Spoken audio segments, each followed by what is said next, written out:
എല്ലാവർക്കും ഒരിക്കൽ കൂടി ഹോം ടിപ്സ് ആൻഡ് കുക്കിങ്ങിലേക്ക് സ്വാഗതം. ഇന്ന് നമുക്ക് വളരെ ടേസ്റ്റിയായി പൊട്ടറ്റോ വെഡ്ജസ് എങ്ങനെയാണ് വീട്ടിലുണ്ടാക്കുന്നതെന്ന് നോക്കാം. ഉരുളക്കിഴങ്ങ് കൊണ്ടുള്ള വളരെ ടേസ്റ്റി ആയിട്ടുള്ള ഒരു ഐറ്റമാണിത്. സ്റ്റാർട്ടറായിട്ടും ഈവനിങ് സ്നാക്കായിട്ടും ഇത് ഉപയോഗിക്കാം. ഇത് എങ്ങനെയാണ് ഉണ്ടാക്കുന്നതെന്ന് നോക്കാം. ഇടത്തരം വലിപ്പവും നീളവുമുള്ള ഉരുളക്കിഴങ്ങാണ് ഇതിനു വേണ്ടി എടുക്കേണ്ടത്. ഉരുളക്കിഴങ്ങിൻ്റെ തൊലി കളയാതെയാണ് ഇവിടെ ഉപയോഗിക്കുന്നത്. നല്ല സ്ക്രബ്ബറോ ബ്രഷോ ഉപയോഗിച്ച് ഇത് നല്ലവണ്ണം ഉരച്ച് കഴുകി വൃത്തിയാക്കണം. ഉരുളക്കിഴങ്ങ് 6 കഷ്ണങ്ങളായിട്ടാണ് മുറിക്കുന്നത്.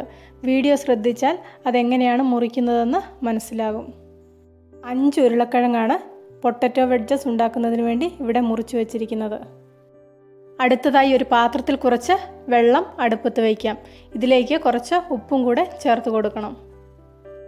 മുറിച്ച് വെച്ചിരിക്കുന്ന ഉരുളക്കിഴങ്ങ് ഇതിലേക്ക് ഇട്ട് കൊടുക്കാം.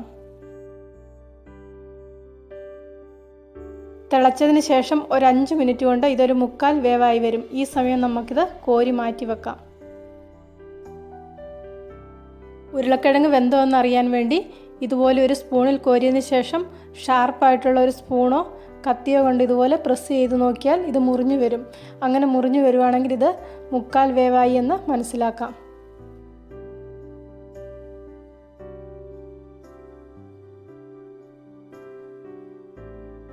ഈ സമയം ഉരുളക്കിഴങ്ങ് അടുപ്പത്തു നിന്ന് മാറ്റാം.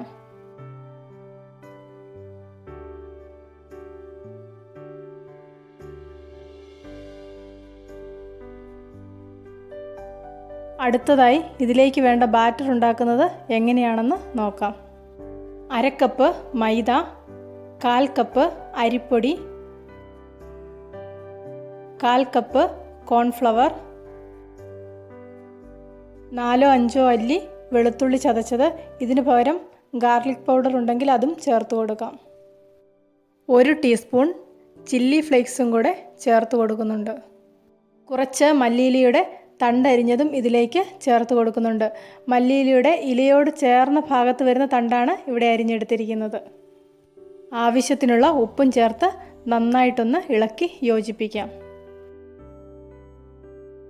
1/2 ടേബിൾ സ്പൂൺ ബട്ടർ ഉരുക്കിയതും ഇതിലേക്ക് ചേർത്ത് കൊടുക്കുന്നുണ്ട്. ഇതൊന്ന് നന്നായി ഇളക്കി യോജിപ്പിച്ചതിന് ശേഷം ആവശ്യത്തിന് വെള്ളം ഒഴിച്ച് മിക്സ് ചെയ്തെടുക്കാം. വെള്ളം ഒഴിച്ച് കൊടുക്കുമ്പോൾ ഒരുപാട് കൂടിപ്പോകാതെയും കുറഞ്ഞു പോകാതെയും പ്രത്യേകം ശ്രദ്ധിക്കണം.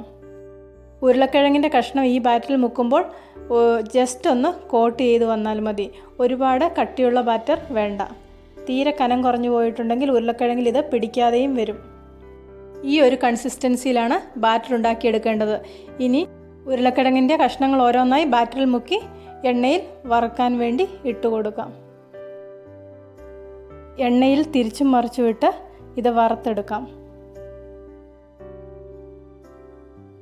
പുറത്തെ കോട്ടിംഗ് ക്രിസ്പിയായി വരുമ്പോഴേക്ക് ഇത് എണ്ണയിൽ നിന്ന് കോരിയെടുക്കാം. പുറം ഭാഗം ഒരു ഗോൾഡൻ ബ്രൗൺ നിറമായി വരുമ്പോഴേക്ക് ഇത് നല്ല ക്രിസ്പി ആയിട്ട് വരും. ഇതിൻ്റെ അകഭാഗം നല്ല സോഫ്റ്റ് ആയിട്ടാണ് ഇരിക്കുന്നത്. കുട്ടികൾക്കും മുതിർന്നവർക്കും ഒരുപോലെ ഇഷ്ടപ്പെടുന്ന ഒരു ഐറ്റമാണ് ഇത്. എല്ലാവരും ഒരു പ്രാവശ്യം ഇതുപോലെ ഉണ്ടാക്കി നോക്കണം. ഇന്നത്തെ റെസിപ്പി ഇഷ്ടപ്പെട്ടെങ്കിൽ ലൈക്ക് ചെയ്യണം.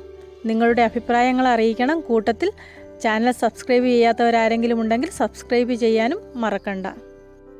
പുതിയ ഒരു വീഡിയോയുമായിട്ട് വീണ്ടും കാണാം.